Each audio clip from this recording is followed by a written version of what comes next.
wakhipha last year kusho ukuthi phuma.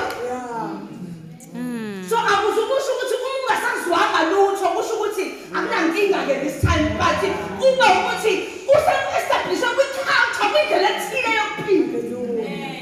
So for us to execute effective priesthood bazalwane kuzobiza ukuthi sibe vigilant pick up the protocols of preparation. Mhlawumbe kungakhona abanye who might be like me ekuthiwa ungazi nenkonzweni. Abanye ingabi khona into enjalo. But if God has done those things, if God has spoken those things to you, if the Holy Spirit has taught you those things, uma ngabe kufundisile for 5 months lezo zinto, uma engasasho lutho in 6 months, ingoba ukhona ukuthi useyi-establish wena njenge-culture leyo.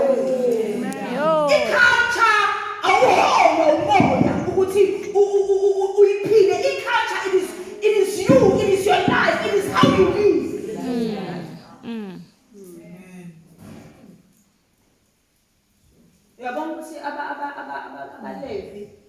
There was a time where uNkulunkulu wakhuluma ukuthi bazophila kanje bazokwenza ukuthi bathi akayikhuluma ngoNkulunkulu zonke izinsuku leyo nto. Haleluya.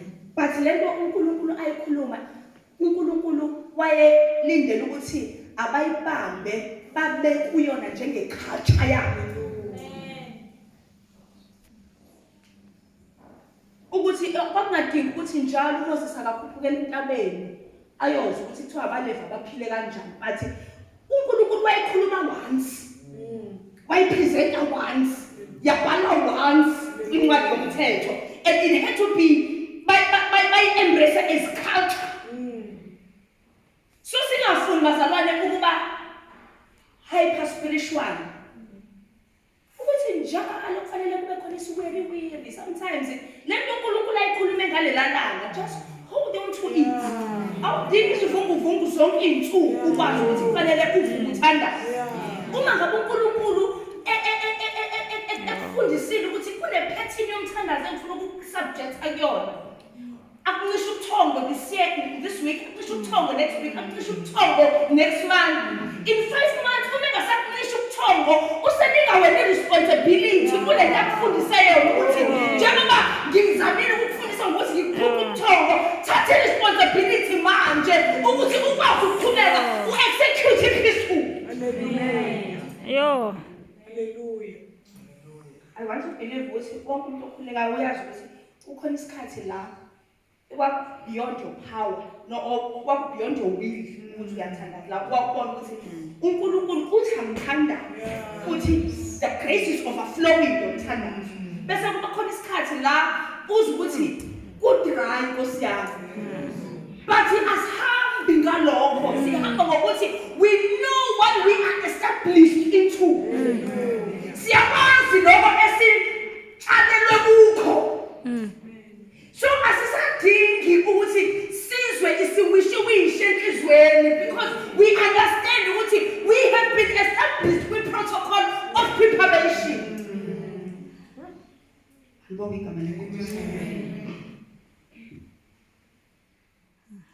So bazalwane ezinye izinto ezibalulekile ukuthi we understand. But abafundi baJesu teach us how to pray. We pray in understanding. Hallelujah. Our baseline understanding is the word of God. Hallelujah. Our baseline, our understanding is also an understanding. Hallelujah. So, with the preparation of the garments, kufanele ingasali element yokuqonda. Element okwazi. Sesishizile savutha. Kube ukuthi we understand ukuthi it is on what basis. Hallelujah. It is on what basis. Praise God. Sifundile bazalwane. Ncwadi yethu Exodus chapter 3. Lithi iBhayibheli lizwa ngoMoses sonke siyakwazi ukuthi uNkulunkulu Kwathi nje uMose esidlulisela entabeni wasebona okungajwayelekile. iBhayibheli i-detail uNkulunkulu angenze ngathi pay attention to kulesi scripture ukuthi iBhayibheli lithi an angel of the Lord yenza ukuthi avuthe isihlahla. Lo sasivamisa ukuthi uNkulunkulu wavuthisa isihlahla. Asithi iBhayibheli ingelosi kaNkulunkulu. Esihlahleni ukuba sivuthe singavuthi. That is the first thing uNkulunkulu angenze ngathi pay attention to. Bese kuthi iBhayibheli wathi uMoses uma enothisa lokho wasesondela ukubona. Lithi iBhayibheli uNkulunkulu wasethi ekhuluma esihlahleni wasethi uNkulunkulu ungasondeli ngoba indawo kuyona ingcwele. So God is saying ukuthi wagesi uNkulunkulu nje owehlelana kodwa it was an atmosphere of heaven. Wakuyi realm intaba became a realm of the spirit. God was there, but the realm of the spirit was also there. Because uNkulunkulu akakwazi ukuba out of heaven. So uNkulunkulu ayishoyo uMose ekhuluma uthi uNkulunkulu ungasondeli ngoba indawo okuyona manje yomhlaba ongcwele. So what God is saying is, I have come and I have opened up a realm for you. And God is noting, is making words when Moses said something, would say, ngokwakho you do not qualify to be in this realm.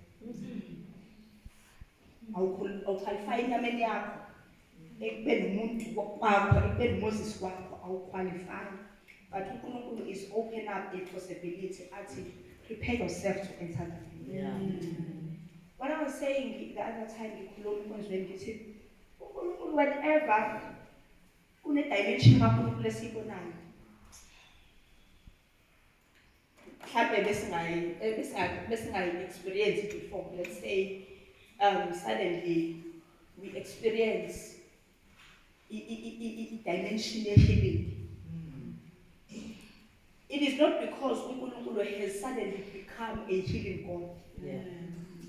So I was saying ukuthi njengoba uIsrael after 470 years eGibhithe at some point waba kwi oppression eGibhithe. After leminyaka uNkulunkulu uma ngabe esezobakhulula, it is not because uNkulunkulu has suddenly become a delivering God.